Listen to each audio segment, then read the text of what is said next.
This is Orson Welles, speaking from London.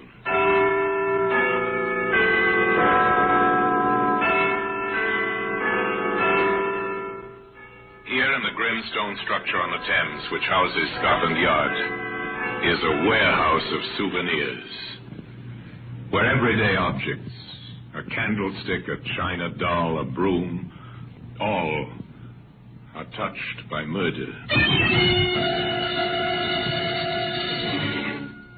Now take this button, this brass button, the symbol of a barracks parade ground, but this was not found on any parade ground. This is interesting, sir. A brass button. Very interesting, Sergeant. It's from an army uniform.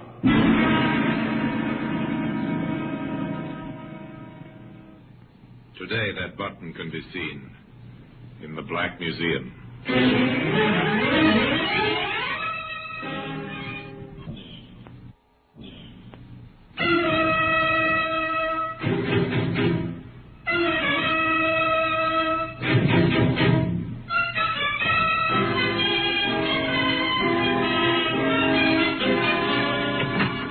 Well, here we are in the Black Museum. Scotland Yard's Museum of Murder. Shelf upon shelf of curious and repellent objects. The urge to kill illustrated in many, many ways. Here lies death. Here in the echoing stillnesses of the long room, one stands and looks at violence, expressed by the exhibits that line the shelves, the tables, and the walls. Repellent they may be, but by reason of their association only, for most of these tokens of murder are very ordinary objects. It's a medicine bottle. The drug it contained was beneficial in small doses. But since a woman was forced to drink the whole contents and died shortly after, the jury called it murder. Here's a kitchen knife. No household is without one, but this knife was not used solely for kitchen tasks. It was found embedded in a man's heart. Here we are, the brass button. It is. It's an innocuous, ordinary brass button. This was found near the dead body of a woman. But come back with me to the beginning of this story, to a day some years ago on the common outside the Kentish village of Wayfield. A girl was sitting beneath a tree, busily sketching. She was too engrossed to hear the approach of a young soldier until he spoke. Hello? Oh. Hello, a little. I didn't hear you coming. Oh, I made enough row. You were so busy with whatever you're doing. What are you doing? Sketching? Can I see? You'll probably laugh. No, I won't. Show me. That's very good. Do you really think so? Oh, it's fine. You must be the one they call the Swamp Girl. That's what they call me in the village. Huh. Poor, routine, dull people. You don't like routine ways of living, do you? From what I've heard, you're something of a rebel. Am I? You seem to know a lot about me. Oh, I've heard things. What kind of things? About how you live in an old shanty at the edge of the swamp and how you roam the common and sketch and paint. You're well informed. Well, people talk about you sometimes. I was interested. And so you came down to see for yourself. Well, what's the matter? Couldn't you find a girl in town? Don't say that. I wanted to meet you. To talk to you. And now that you have, will you please go away and let me work? Oh, you can work any time. I'll go away soon, if you're nice to me. Go now. I've no intention of being nice to you, whatever you may think. Come on. Get away. When you found out so much about me, you might have also found out that I'm not interested in men. Least of all, soldiers. That's not very kind. Come here. You. Go away. Come here. No. No, please don't hurt me. No, please. No.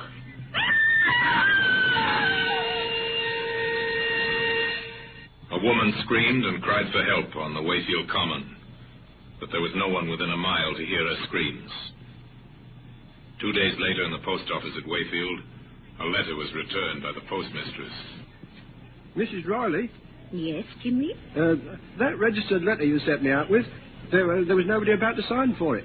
Wasn't the swamp girl at home? No, Mum. I called out this Morgan, but there wasn't any answer. All right. You can deliver it tomorrow. Yes, Mum. Her name was Jeanette Morgan, but people of the town called her the Swamp Girl because of her vagrant, strange way of living.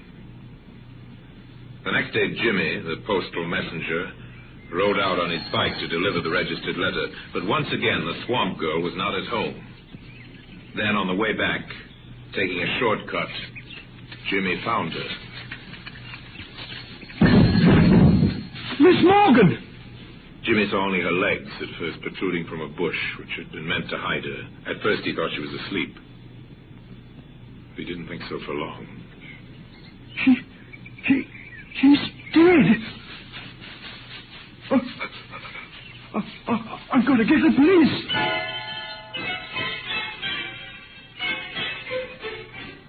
Murder transforms a little village like Wayfield. All work ceases. The people gather in small groups in the streets to talk about it. Yeah. Have you heard the news? There's been a murder. Aye?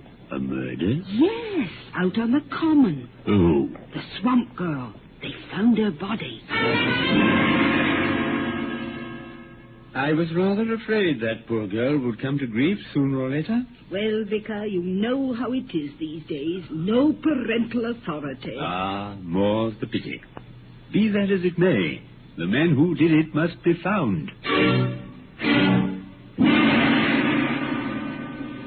You know, Bert, if young Jimmy Miles hadn't come upon that body like he did, it might have lain there hidden for months, even years. I wonder how it happened. Well, now, the way I sees it is this. Now in the bar of the local, they sipped their beer and discussed the sensation. Jimmy became something of a hero. He'd found the body and even now is being questioned by the London detectives from Scotland Yard. This is Jimmy Miles, sir. Hello, Jimmy. You found the body, I understand. Yes, Inspector Gallico. Was she really murdered, sir? Well, that's what we must find out. And you can help us. Oh, really? How? I believe you rode out to her shanty at the edge of the swamp to deliver a registered letter to Miss Morgan. Yes, that's right, sir. She used to get a registered letter every month. I always took them out. And she had to sign for them, of course. Oh, yes. Then you got to know her, I suppose. Well, don't tell the postmistress, but sometimes I did stay and talk for a while. Uh-huh. And what was she like? Oh, she was nice, really friendly. People said she was a bit peculiar, but I never thought so. And she could draw, sir. Now, think carefully, Jimmy. Did you ever see her with anyone, man or woman? Oh, never, Inspector.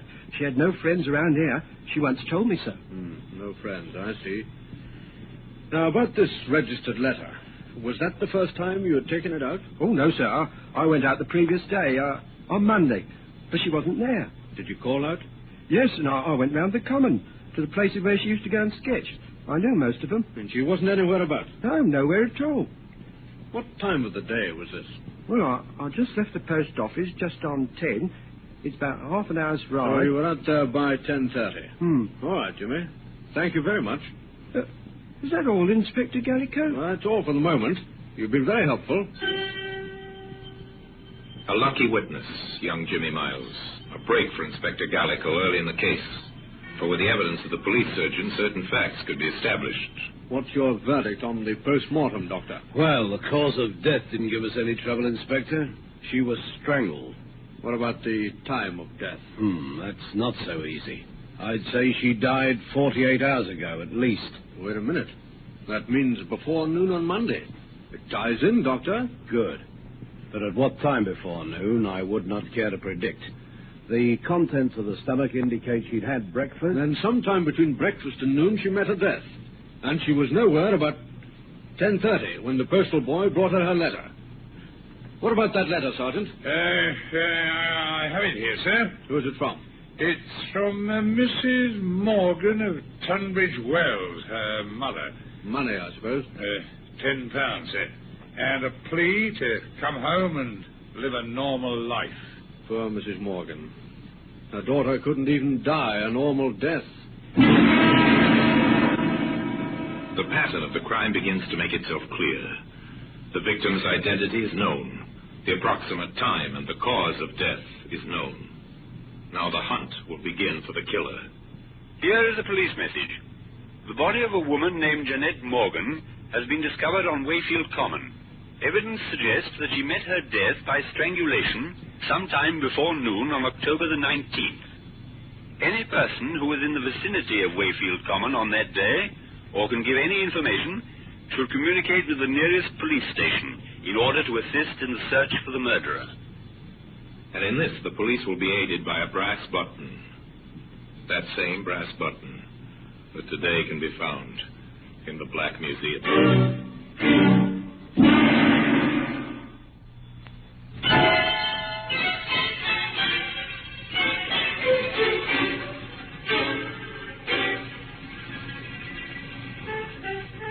To a small cottage in Tunbridge Wells now go the detectives from Scotland Yard.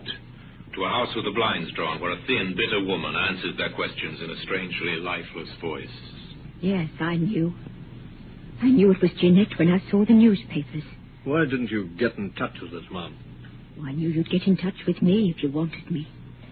Besides, what business is it of mine? But she was your daughter. Was she? Jeanette's younger sister lives here with me. Works at a shop nearby. She's my daughter. Yes, I see what you mean. I warned her. I told her it had come to no good end, living that strange and unnatural kind of way. Mrs. Morgan, we won't trouble you any longer, but could you tell us, did your daughter have any close men friends? Men friends? Yes. Jeanette? I wish she had. But a boyfriend would have been too ordinary for her. She had to be different. She had to be the swamp girl. I'm sorry. Why did it have to happen to her? To me? Why? Why?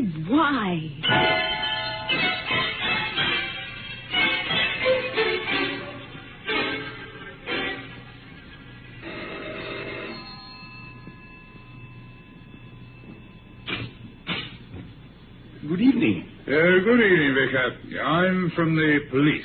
The police? I don't recognize you. No, sir. You see, I'm not from the local police. I'm from London. And I'm down here in connection with the murder. Oh, yes, terrible, yes. But how can I help you? Well, you can help a good deal, sir. You see, the local police are pretty short-handed, and Inspector Gallagher has decided that our next move should be to make a very thorough search of the common, particularly round about where the body was found. Oh, I see. And I suppose you want some help from my parishioners. Yes, sir, that's roughly the idea. Ah, very well, then. We'll help you in every way we can. You can depend upon us. All right, Sergeant. Let's get on with the search. Very good, sir. You take Smart and work in from the road. All right, I'll sir. take Rogers and work in from the field side. I'll meet you by the ditch. Yes, that'll be all right, sir.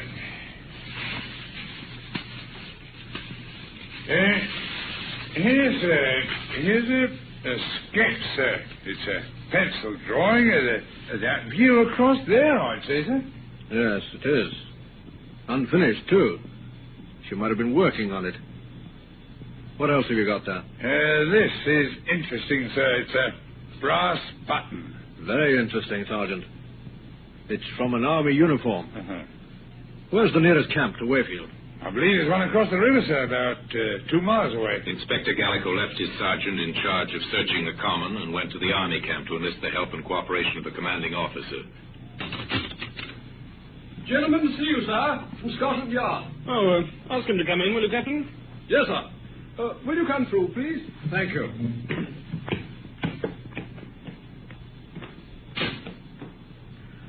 Major Curtis, I'm Inspector Gallico from Scotland Yard. How do you do, Inspector?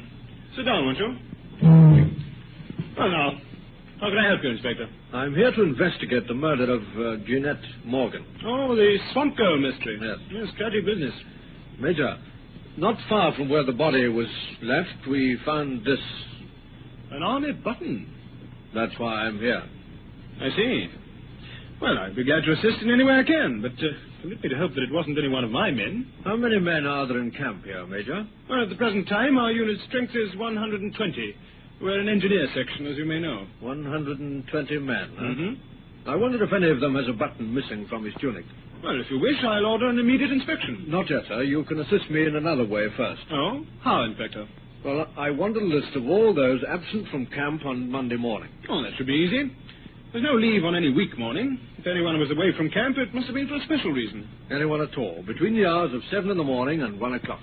Well, the adjutant can help us there. I'll get him to make out a list of all those away from camp on Monday morning immediately. The commanding officer was away a short time, and on his return he brought with him a piece of paper containing a list of names. He gave it to the London detective.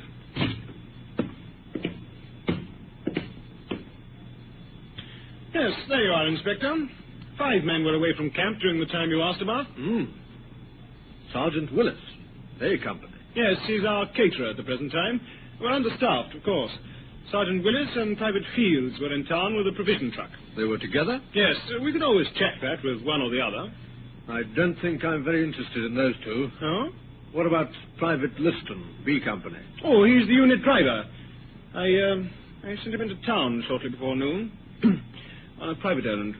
Shortly before noon? Well, that leaves 2. Corporal Paul Ferris? Oh, he's our mailman. He leaves every morning at 8 o'clock and drives the mail truck in to pick up the unit mail bag. From the Wayfield post office, I suppose. Yes. What time does he generally return? Oh, sometimes by 9. Though on occasions he has to wait for registered mail, you know. I've even known him to be held up as late as 11 or even 11:30. Would anyone know what time he returned on Monday? I'll find that out for you. Now, this last man, Private Williams, A Company. Yes, if you ask me, he might be your man, Inspector. Oh, why, sir? Because he was absent without leave. From 900 hours on Monday morning until 1400 hours. From 9 till 2? Yes. That's interesting. I'd better see him. And the postal chappie. I'll have them paraded.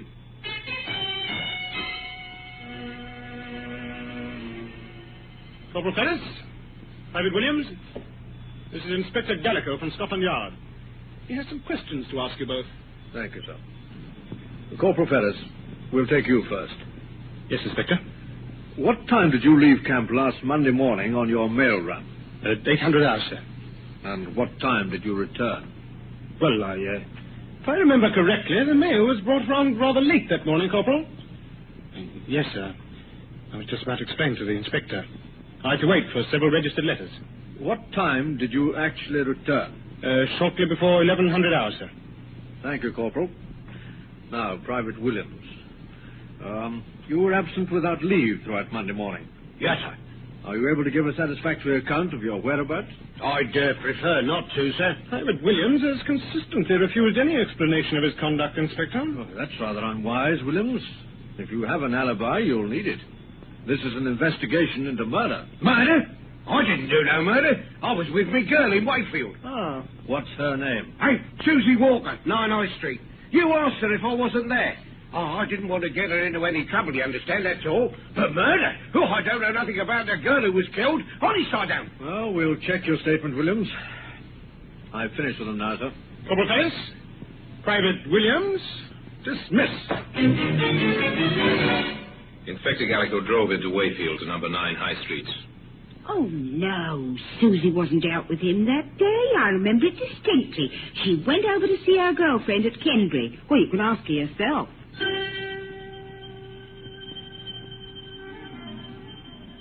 Susie Walker was a small, frightened girl, the counterpart of Private Williams.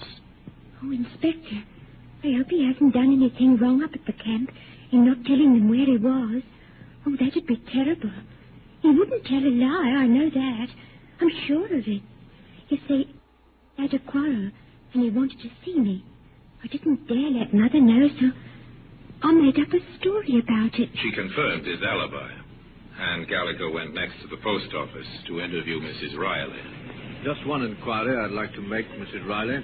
Oh, anything at all, Inspector. Anything. To think of that poor girl. And my Jimmy Miles finding a body. Mrs. Riley, can you recall offhand whether you had any registered mail for the Army unit on Monday? Registered mail on Monday. Well, I couldn't remember offhand, Inspector, but I'll have it here in the book. Wait a minute and I'll look it up. No, there was nothing on Monday.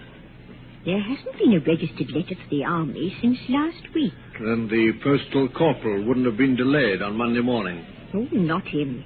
He was in for his mail bag and out again quick as you like. Didn't even stop for a chat. I remember that now.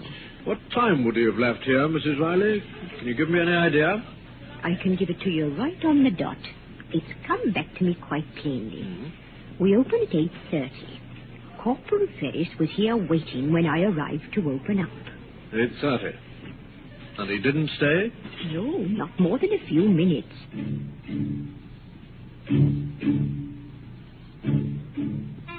The inspector picked up Sergeant Worthington, and together they drove back to the army camp. A few orders from the commanding officer, and Corporal Ferris was paraded once more, and his gear searched. At the bottom of his kit bag, they found what they were looking for. Here we are, sir. A battle jacket with one button missing. And it matches, Sergeant. Ferris? What have you got to say about this? Crazy, sir. I don't know anything about it. She was sketching, wasn't she, Ferris? She drew a pencil drawing of you, isn't that so? You're bluffing. She didn't do any drawing of me. It was a landscape scene. A landscape scene, yes, so it was. And that fact has never been mentioned in any of the papers. Only the sergeant and I knew that, Ferris.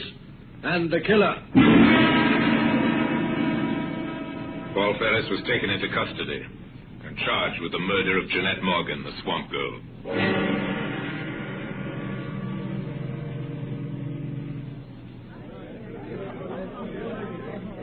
Silence in court! Ladies and gentlemen of the jury, you have heard the facts in this case as related by the witnesses which have been called, both by the defense and the prosecution. The prisoner stands before you accused of the crime of murder, a particularly brutal murder, a murder without motive. But lack of motive is not necessarily a defense. It is for you to decide whether the facts which you have learnt during this case, not only the words spoken by the witnesses, but the mute testimony of the material objects placed before you, justify your verdict, which must be beyond all reasonable doubt.